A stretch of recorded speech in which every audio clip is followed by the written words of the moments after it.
Hey, everybody. It's Mike Delcito, co-founder of Product Collective, and we're back for another industry interview. I am excited to be here today, and hopefully you all are as well, because we have an awesome guest, one that he could probably let you know. I've been trying to track him down for a long time. Actually, he'll respond to me a lot on social media. We love having chats, or at least I do. But anyway, Hunter Walk of Homebrew. Hunter, thanks a lot for joining us here. Of course. Does Crowdcast have like AR lenses? Will I be able to turn myself into a dog or something for the next half hour? I think people are probably like holding up their device and doing that to you right now, and they'll probably tweet about it later, so you'll probably see it. Awesome. Like that whole on the internet, nobody knows if you're a dog, right? Wasn't that the sort of 15 years ago sort of belief of identity on the web or something? It was something like that. So cool. Well, no, I'm pumped that you're here. And before we get started, I know that there's probably some folks with us that have never been to an industry interview before. So I'll give you just kind of the quick lay of the land. These are chats that we have typically twice a month, on the first and third Wednesday of every month, unless there's holidays and stuff like that. But we have them with product leaders from really all over the place. And this is not just a two-way conversation. The hope is that you have awesome questions, in this case for Hunter as well. So there is a section called Ask a Question. Definitely, put in a question there. If we're talking about a topic and I see your question come through, I might pull it up right then. I might wait till the end and pull in some questions. So I definitely have questions for Hunter, but I want to make sure that you all can get in some questions as well. So know that that is there. Also, I do want to let you know there is a chat feature. Definitely feel free to use that if you want to introduce yourself. Some people like doing that, some people don't, but it's just fun to see where people are from, what kind of product they're working on. So that's what the chat is there for. And then also another thing is we have all sorts of industry interviews coming up in the next couple of months as well, from Melissa Perry, who is writing a book called The Build Trap, to John Zratsky. He had a book called Sprint, which probably many of you have read, but also he's working on a new one with Jake Knapp, his co-author for Sprint. So those are some awesome sessions coming up. I definitely invite you to check that out. And hopefully I will see some of you at Industry. That is our conference that we put on at Product Collective. That's happening, the pre-conference workshops start exactly 2 months from today. So if you're interested in checking that out and hanging out with us, but also BJ Novak, who used to be with The Office, or we have Scott Belsky, Chief Product Officer at Adobe, and Catherine Ulrich. There's so many more. I think we have like 24 speakers this year. It's going to be a fun time. You could check that out at industryconference.com. We're always in Cleveland, Ohio in the fall, and Dublin, Ireland in the spring. So you can check that out. But with all of that out of the way, I figure we can start our chat, Hunter. Is that cool? Perfect. Let's go. Awesome. So, one of the things that interests me about you, and it's one of the things that I, love following about you, whether it's social media or some of your writing, is you are, an investor at this point now with Homebrew, and but you're a product person at heart. And I'm just wondering if you might be able to talk about sort of making that transition and what led you to make that transition from product person to investor. Yeah, absolutely. So, in terms of background, for people who might not know me, I had the chance to work in product roles out here in San Francisco from about 2000 to 2012. So basically 3 products, 2 companies. The first one was the virtual world SecondLife. I was kind of the non-engineer on the early team, did product and a little bit of everything else. Then spent a little bit over 9 years at Google, 3 years on AdSense, and then 5-6 years at YouTube. The first 5 years of that, 5 of 6, running the product team over there post acquisition by Google. So all 3 of those, kind of the connective tissue there, were my love of technology as a creative tool, believing that it helps people more broadly, not just consume, but create, do that within communities and for both audience and collaboration. And then all of those products either were economic models or had economic models to help creators see dollars from their creativity if they so desired. Why I stop? I guess 2 reasons. First was I started to get the notion that at some point I wanted to move from doing to helping. Doing I would sort of define as the ideas coming from myself or my organization, my team, and helping, and then specifically trying to breathe life into those, iterate them, create something that people wanted. Helping in my mind meant still the end goal of trying to see things built that didn't exist and that evolved the world in some way.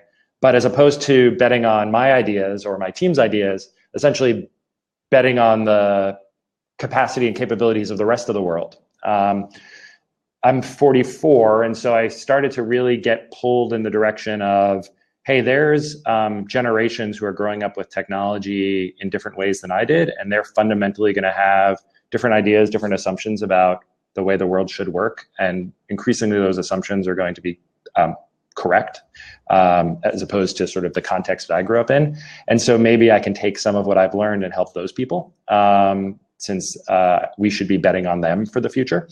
The second was maybe a little bit of a, ironic sort of place I reached in my career, which was the intersection of being happiest in small teams working on a whiteboard with engineers and designers, but finding myself increasingly in roles that had myself at kind of the top of the org chart, which meant I was spending most of my time actually doing resource planning and negotiating with other VPs at Google or whatever type of stuff. But I was still too, control oriented and have too much of an ego.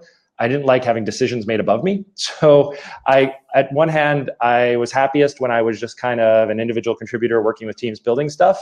But even then, I always longed for a degree of impact. But then when I finally found myself in roles where you theoretically have that impact, my job changed to the point of where it was unrecognizable to what had pulled me into product.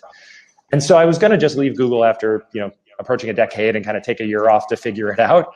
But then my partner at Homebrew, Satya, who had been running product at Twitter, left, and he and I had worked together at Google, always wanted to work together again. And so sort of this helping versus doing, and maybe we can create something that will allow us to help people going forward in a way that we get leverage out of capital invested in addition to time invested, will be where we want to spend the second half of our career. I want to become an investor. I probably wouldn't be doing venture investing if we hadn't created Homebrew. But I think I would have still figured out what it meant to go from doing to helping in some way. That's awesome. Well, I'm confident that there are plenty of entrepreneurs that are very grateful that you went in and now are wanting to help. So thank you for that. Yeah. It is kind of a good segue, I guess, to the next thing I wanted to ask you, which as an investor now, but still having, that product deep within you, that product knowledge, that love for product. I'm curious, I know if we were investors, right, we're vetting the businesses that we're looking into investing in. But as a product person yourself, is it different for you? Do you also put the same level of vetting into product? I know some of the product people that are watching here, that might be totally relevant for them. They might be working on products that, again, the founders are going out and raising capital. And so I'm just curious about that. Everyone here is an investor. The most important thing you're investing is your time, right? And that's more valuable and more scarce than capital. And so I do think, the notion of what am I going to commit myself to and where do I want to spend my time and energy in some ways is no different in the choices I made, in my operating career versus now.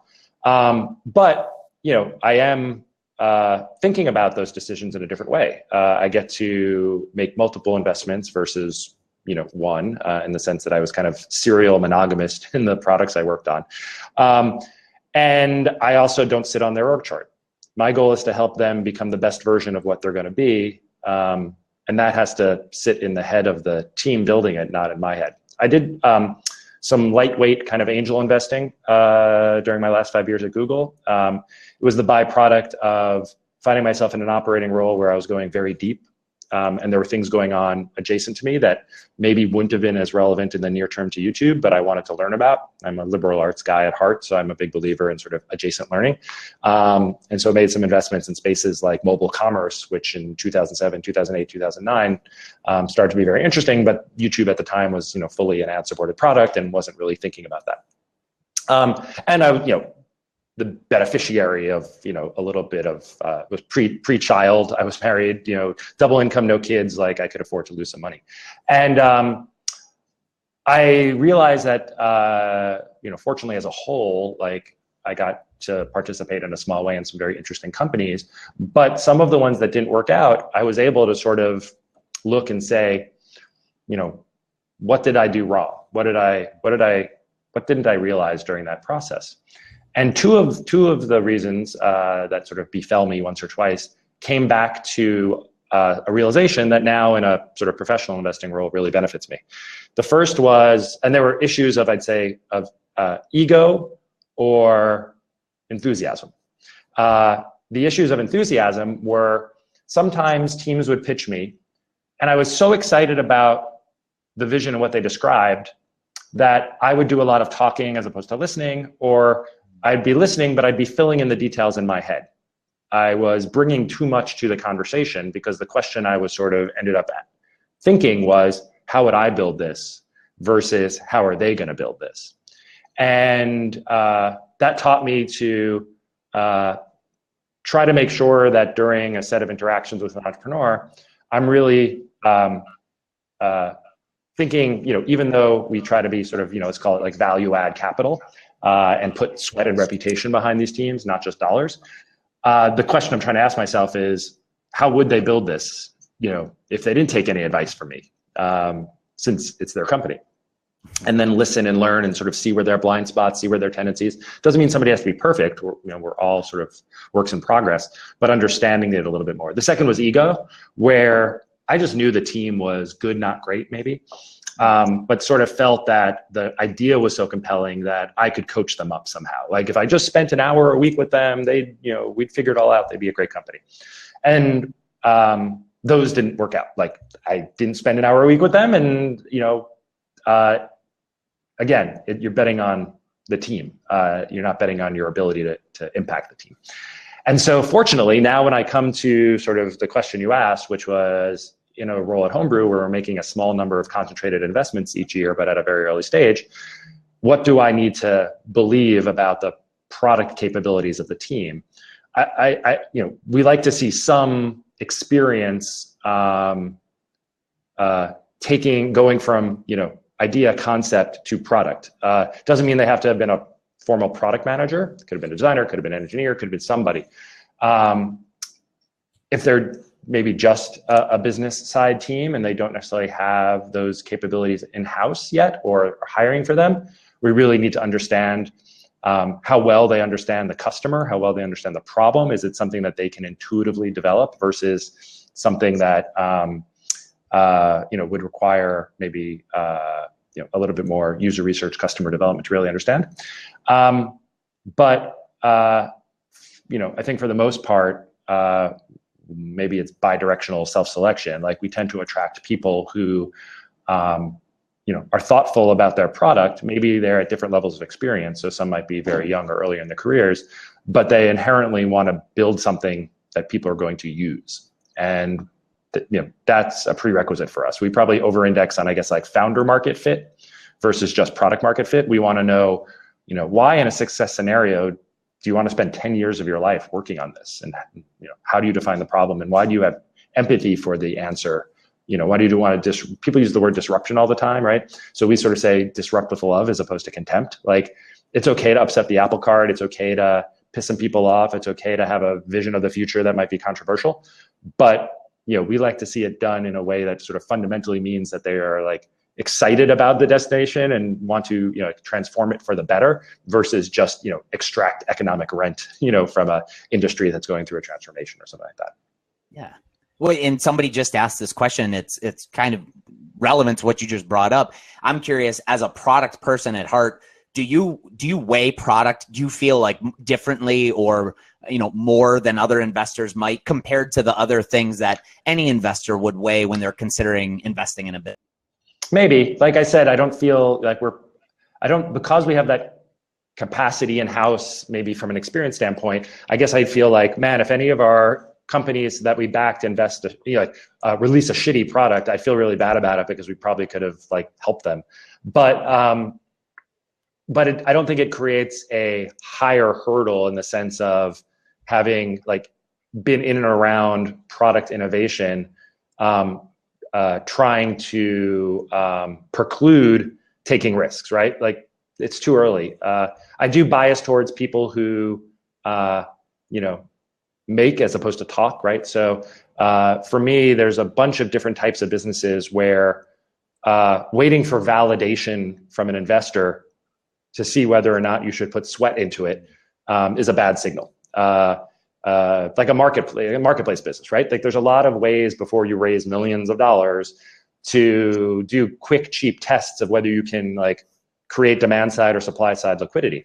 And so somebody who may not have done any of that work before coming to us and has no experience in marketplaces in particular, I'd say like, well, forget even, whether you can convince me, like, what happens if you get this money? Like, you're signing up to work on this for a few years. Like, isn't your time in those few years like valuable enough that you'd want to like do a little bit of work on this before you come in with a pitch deck? And so again, like that's not, I mean, it's a judgment, I guess, from me, but it's not I don't see that as like an absolute truism. It's just a, selection bias on whether or not I'm going to be the right investor for you or not. I guess the other way is like, so what are some things when we encounter really great product people that we kind of push on to make sure that we think they can also be great entrepreneurs? And two come to mind. The first is, do they realize they're building a company, not just a product, right? Mm-hmm. So a company is a structure that's like larger and more durable than any one product. And so people who are creating a startup just in order to build something that they weren't given permission to build sort of at an existing company or that doesn't yet exist, but not thinking about what it means to be a company builder. Again, not a disqualifying sort of distinction, but something that we like to discuss because in some ways your company is another product and we try to urge people to be intentional about it. And also there's a reason why I always sort of say this, why do you want to work on this for 10 years? Because I think sometimes people think they're raising 12, 18, 24 months of capital. It's obviously a phased approach, but we're all hoping this is successful. And if it is, like the founders, whether or not they're in the exact same roles, whether or not, there's a lot that they can sort of decide over that time. But like a founder who sort of comes to me and says like, well, I don't really want to work on this for 10 years. It's the most exciting thing I want to work on right now, but like 10 years, I don't know. I'd sort of say like, well, what, help me understand like when you think the right time for you to exit is, because I'm going to be holding equity in that company probably beyond that, The second thing is,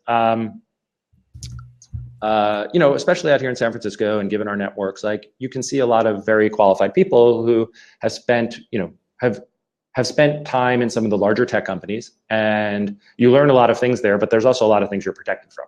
You're protected from having to like fight and claw for distribution in a crowded marketplace. You're protected from the idea that like, nobody opens your emails, right? Like I could send an email from at google.com, at youtube.com, and I knew at the very least it would get opened, right? Like at homebrew.co,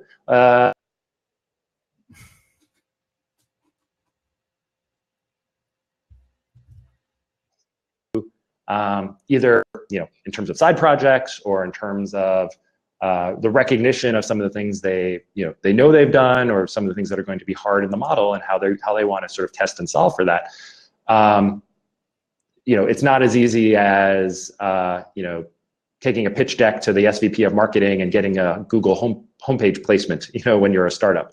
And so both of those things, I'd say, even when somebody is has excellent product experience, when they're thinking about going from product to entrepreneurship, are two of the things that I sort of try to get a sense of. It's funny you mentioned the email thing. I remember when I interned for a big sports agency back when I was in college, mm-hmm.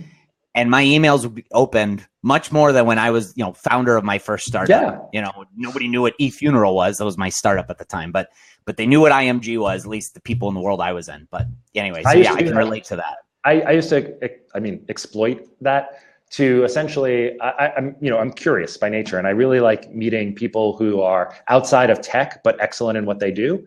And so I'd sort of get people's email addresses and I'd send them this email from, Hunter at Google or Hunter at YouTube. And I'd sort of say, hey, like, I'm not crazy. Like here's my, I'm so-and-so. I am a believer in like, you know, a lot of cross-pollination of ideas, and what you're doing has been very interesting to me. You know, I'm going to be in New York next week. If you give me half an hour, I will come to you, give me half an hour for coffee. I want to understand a little bit about like how technology is changing your business and how you do what you do.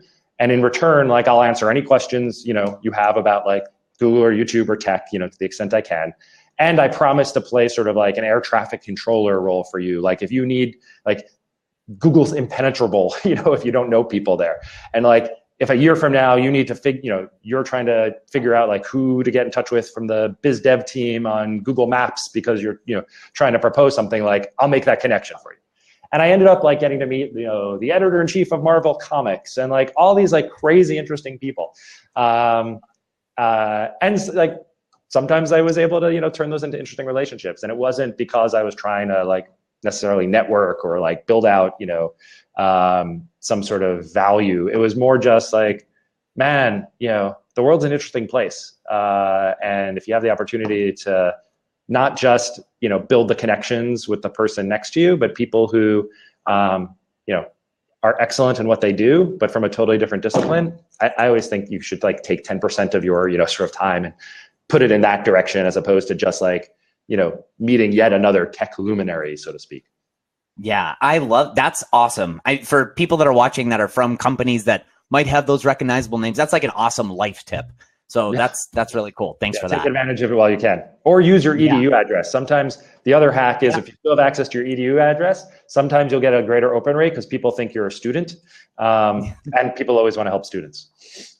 And you don't have to tell them you're not right away. I mean, you could just write an email, you know. Third paragraph, you know. By the way, for anybody that has more questions for Hunter, we don't have a ton more time left, so make sure you can ask those in the ask a question section. I'll keep looking there. But I do have one more question for you right now. You know, you work in your day-to-day now a lot with founders, but you know, a lot of our audience, some are definitely founders, but most of them, they're, you know, professional product people, product managers, VPs of product. I'm curious if you might have advice for those product people on how to best work with founders. You know, now that you've gotten to know those founders real well, are there things that maybe product people should be thinking about, but they're not? And this sort of goes back to the whole people thing. Like this might help us all be better within our own organizations. Yeah, sure. Well, let me say that I don't think there's a monolithic personality type, you know, for founders. We work with a lot of first-time founders, with who maybe have more experience, you know, outside the tech industry than in the tech industry, but are exactly the right people to be building sort of the startup they're building. And then we work with lots of people who are on their second, third, fourth startup, you know, maybe even, you know, after or including, you know, sort of a stint at some of the iconic companies, and people come at it from very different perspectives. What I would say is that sometimes people who are in operating roles and have had success in those operating roles do two things. There's two different things I noticed with founders that are less helpful. The first is they, you know, the expression like to a hammer, everything's a nail. They sort of take, you know, the approach that they've used successfully in their career and over apply that as the, you know, solution for like how a startup should approach a problem, right? And I sometimes say like, well, you know, the best founders aren't just proficient in a tool, they're proficient in a toolbox. And so helping them understand how you solve the problem that faced you may or may not be the exact right tool for them to mimic, but it's a tool that they're going to get in their toolbox. So just like sort of assuming that the only right answer is the way that like, you know, Apple does something or Google does something or Facebook does something or your company does something, understand why it works for, you know, why it's worked for that company and within sort of a system thinking, and try to sort of convey that to the founder. And then the best founders, I think, will follow up with very specific questions about sort of their own environments. But essentially, they'll be looking to say like, well, how do I use this tool? Maybe I use it exactly the way they're talking about. Maybe actually, I use the other side. It's the same tool, but I use the other side. And maybe sometimes, you know what, I'm going to put that in my toolbox and I'm going to use that when we're a little bit bigger or, when I get past this problem. The second is being somebody who in a conversation is 100% answers versus 50% answers, 50% questions. I think sometimes if you're trying to, let's say, advise or help a founder, what you're really trying to do is help them get to the right answer for the problem that's facing them, because you're also trying to help them build out a capability to answer that question going forward, right? So I try to sort of say, like, look, outside of trying to prevent startups from making fatal mistakes, right? Like, I'm going to try to help them build their own musculature, because you can take it, like, let's say they're startups like a baby, right? You can take a baby and you can put a baby in like a robotic exoskeleton, right? And all of a sudden that baby can like lift cars, right? But eventually, like, you got to take the exoskeleton off and you get kind of like this flabby, boneless baby that doesn't know how to do anything for itself. And so I guess I sort of take the mentality of, like, what we're really trying to do is, help these founders build capacity, build musculature, build an organization, a culture that's going to allow them to grow and scale. So